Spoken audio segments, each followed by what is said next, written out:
জাফরুল্লাহ খানের অবদান আমরা দেখেছি যে যখন দেশ স্বাধীন হয় ৭১ সালে তিনি মুক্তিযোদ্ধাদের জন্য বাংলাদেশ হসপিটাল তৈরি করেন এবং তাদের চিকিৎসা দিয়েছেন। জাফরুল্লাহ খান এমন একজন মানুষ, তিনি কখনো ক্ষমতার জন্য, নিজের অর্থের জন্য, নিজের লাভের জন্য কখনো কারো কাছে হাত পাতেনি এবং কখনো কারো কাছে ওরকম ভাবে কিছু চাইনি। ডক্টর জাফরুল্লাহ খান আমাদের জন্য, আমরা এই রাজনৈতিক সংগঠনের ফলে জাফরুল্লাহ খানের সাথে আমাদেরও কিছু দিন এবং কয়েক বছর তার সাথে কাজ করার সুযোগ হয়েছিল। মজুরি আন্দোলনের সময় আমরা যখন জেলে ছিলাম তখন জাফরুল্লাহ খান ভালোভাবে হাঁটতেও পারে না, তিনি হুইল চেয়ারে করে আমাদের অভিভাবকদের নিয়ে তিনি একবার না, তিনি বারবার আমাদের মুক্তির জন্য এই প্রেস ক্লাবের সামনে আন্দোলন সংগ্রাম করেছেন।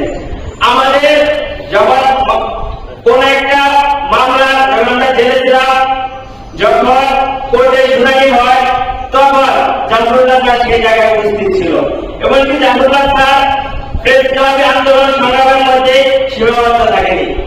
জাফরুল্লাহ খান আমাদের মুক্তির জন্য, আমাদের অভিভাবকদের নিয়ে এবং আমাদের সংগঠনের ছাত্র, যুবক, শ্রমিক, আমাদের গণতন্ত্র পরিষদের সম্মানিত সভাপতি নুরুল আলম সহ বিচারপতির বাসভবনের সামনে পর্যন্ত আমাদের মুক্তির জন্য তারা অনেক কর্মসূচি দিয়েছে, যা বর্তমানে খুবই বিরল। আমরা চাই ডক্টর জাফরুল্লাহ খানের যে দেশপ্রেম, দেশের মানুষের জন্য তার যে শ্রম, তার যে ত্যাগ, এই দেশপ্রেমকে তরুণ প্রজন্মের সামনে এবং সামনের প্রজন্মের সামনে তুলে ধরার জন্য তার জীবনে এদেশের পাঠ্যক্রম থেকে অন্তর্ভুক্ত হোক, যাতে তরুণ প্রজন্ম জানতে পারে জাফরুল্লাহ খান কি ছিল এবং তিনি মানুষের জন্য কি করে গেছেন। বর্তমানে আমরা দেখতে পাই আমাদের দেশে যে এমপি মন্ত্রী হচ্ছে, তারা এমপি নমিনেশন দেওয়ার জন্য সরকারি দলের কাছে অনেক কোটি টাকা ঘুষ দেয়, এমনকি মন্ত্রিত্ব যখন নেয়, অথবা তাকে মন্ত্রিত্ব যখন দেওয়া হয় তার আগে একটা দেওয়া দরকার করে আমাকে 1 কোটি টাকা দিতে হবে। অথচ এই জাফরুল্লাহ খান বঙ্গবন্ধু আমলে মন্ত্রিত্বের অফার পেয়েছিলেন, যেমন আমলে মন্ত্রিত্বের অফার পেয়েছিলেন, আমলে মন্ত্রিত্ব অফার পেয়েছিলেন, কিন্তু তিনি তার যে স্বাভাবিক জীবনযাপন, এদেশের মানুষের যে জনজীবন, সেগুলো কেউ উপেক্ষা করে তিনি সেই জায়গায় যায়নি।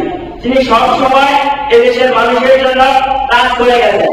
আমরা যখন আন্দোলন সংগ্রাম করতাম আমাদের মনে একটা আত্মবিশ্বাস থাকতো, এ জায়গায় যদি আমরা হামলার শিকার হই, এ জায়গায় যদি আমরা জেলে যাই, অন্তত আর কেউ না দাঁড়িয়ে আমাদের অভিভাবক হিসেবে জাফরুল্লাহ খান আমাদের মুক্তির জন্য রাজপথে দাঁড়াবে।